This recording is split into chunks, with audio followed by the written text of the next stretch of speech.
Dear friends, it is wonderful to be able to share with you in this way again today. It's even more special because we can celebrate with Kingsley Park their 136th anniversary as a worshipping community in our circuit family of churches. In a Methodist way of life, we commit ourselves to worship. And in this week, we will concentrate on the second commitment. We will worship with others regularly. Firstly, friends, as a church we believe that worship has a twofold intention. First, adoration and praise, and second, our transformation by the grace and power of God. We therefore come to worship for transformation through God's grace. Now, I know that we all go through times of emptiness and dryness when life feels difficult and without joy.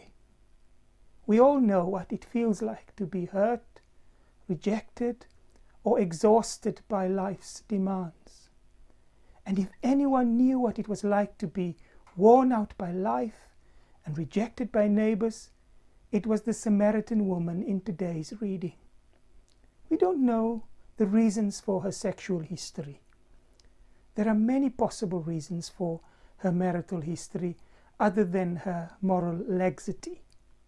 Perhaps the woman, like Tamar in Genesis 38, is trapped in the custom of levirate marriage, and the last male in the family has refused to marry her.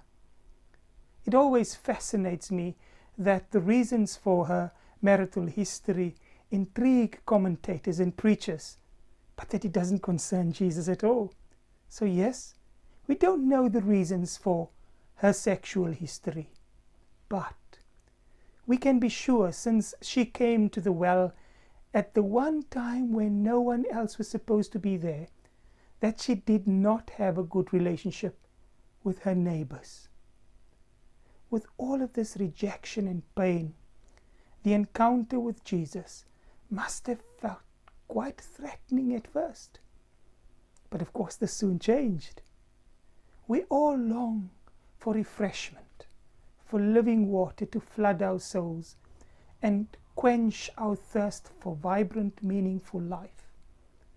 Jesus promised the woman living water, a life-giving presence within her that would enable her to be healed and restored.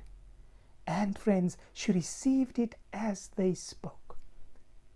God's Spirit lives within us and will empower and inspire us if we open our hearts and lives to the Spirit's influence. Why do you come to worship, my friend? How has worshipping regularly strengthened your own faith? Why does regularity of worship matter to you? But friends, we are also called to be carriers of God's living water to those around us. When we learn to draw on the Spirit's strength, we grow increasingly able to rise above those things that drain us and empty us out. And then, my friends, we can become inspiring and empowering influence to others. It didn't take long before she had lost her fear and returned to her village to bring the neighbors whom she had previously avoided to meet Jesus. We can only imagine what a difference this must have made to her life from that moment on. But we know that the entire village came to faith in Jesus. This may have been the preparation for the Samaritan revival that is mentioned in the book of Acts. Secondly, my friends, we commit ourselves to worshipping with others.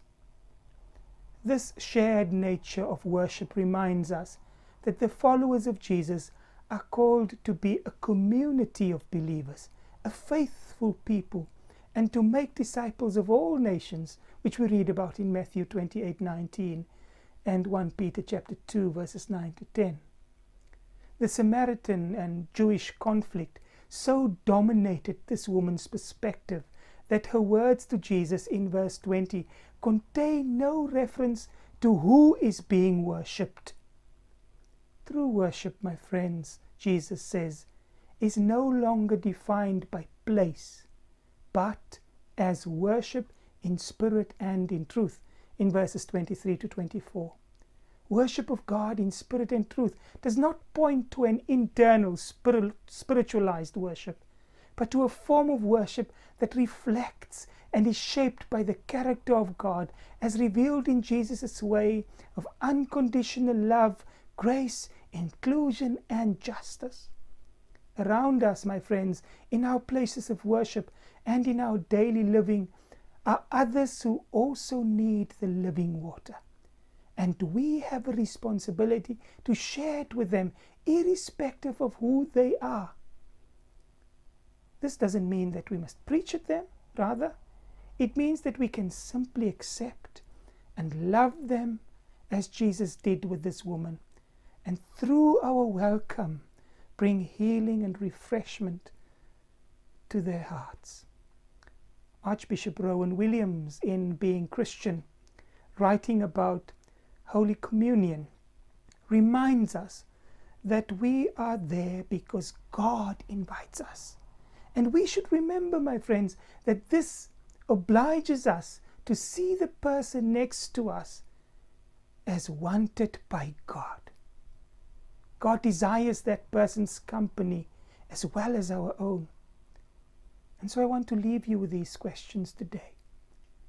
Did the COVID-19 pandemic make you reappraise your own commitment to community, what it means to belong? How diverse is the community with whom you worship? How far do your own traditions and prejudices affect your form of worship?